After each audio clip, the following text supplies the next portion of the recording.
જૈન મિત્રો, અત્યારે ચૂંટણીનું રણસિંગું ફૂંકાવાની તૈયારી છે અને એ ચૂંટણી આવશે સ્થાનિક સ્વરાજની, જેની અંદર નગરપાલિકા હશે, મહાનગરપાલિકા હશે, જિલ્લા પંચાયત હશે અને તાલુકા પંચાયત. આવી બધી જે ગુજરાતની અંદર સ્થાનિક સ્વરાજની ચૂંટણી છે એ હવે આવી રહી છે ટૂંક સમયની અંદર, અને એને કારણે દરેક પક્ષો પોતપોતાના અડીખમ અને મજબૂત દાવેદારો એવા ઉમેદવારોને ઉતારવાનું પણ તૈયારી થઈ રહી છે.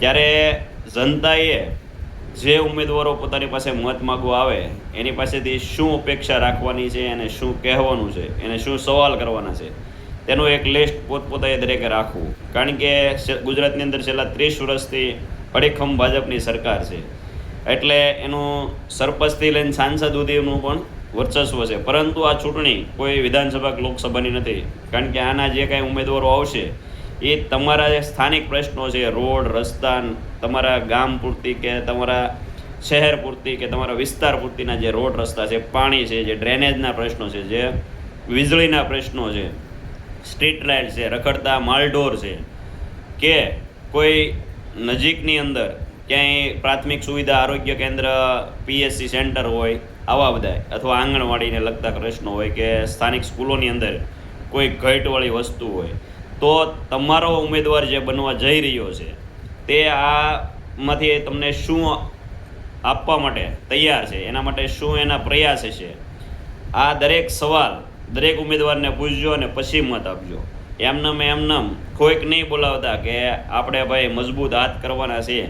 હાથ બધાના મજબૂત જ છે, કારણ કે એ બધા એના નકર મજબૂત કરીને તમને પાછા એમને 5 વર્ષથી રહેવા દે છે. ઘણા, હવે આપણે અત્યારે સુરતની વાત કરીએ, જેની અંદર મહાનગરપાલિકાની ચૂંટણી આવશે, એમાં છેલ્લા ઘણા સમયથી ભાજપની સરકાર છે, છતાં પણ છેલ્લા બીજા વિસ્તારની વાત નથી કરતો, હું મારા વિસ્તારની વાત કરું. છેલ્લા 5 વર્ષની અંદર મોટા વરાછાની અંદર એવા ઘણી જગ્યાઓ છે જ્યાં ગટરોના પ્રશ્ન આજ સુધી ભાજપ સરકાર હલ નથી કરી શકી. સરકાર એની છે, એની પાસે બજેટ હોય છે, છતાં પણ લોકોના કામ કરવામાં રસ નથી. જે વોર્ડ એ હાર્યા છે ત્યાં તો ખાસ કામ નથી કરતા, અને ક્યાંક એવા પણ પ્રશ્નો ઉઠે છે કે અધિકારીઓને કામ કરવા પણ નથી દેતા.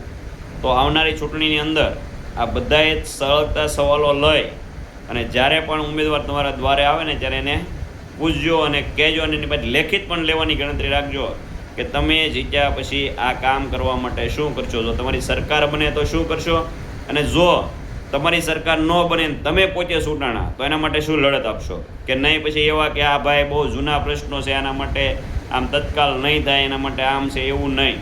એના માટે નક્કર પગલાં શું ભરશો એની ખાતરી આપો.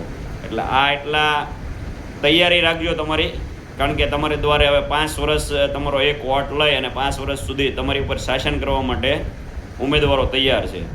જય હિન્દ, જય ભારત.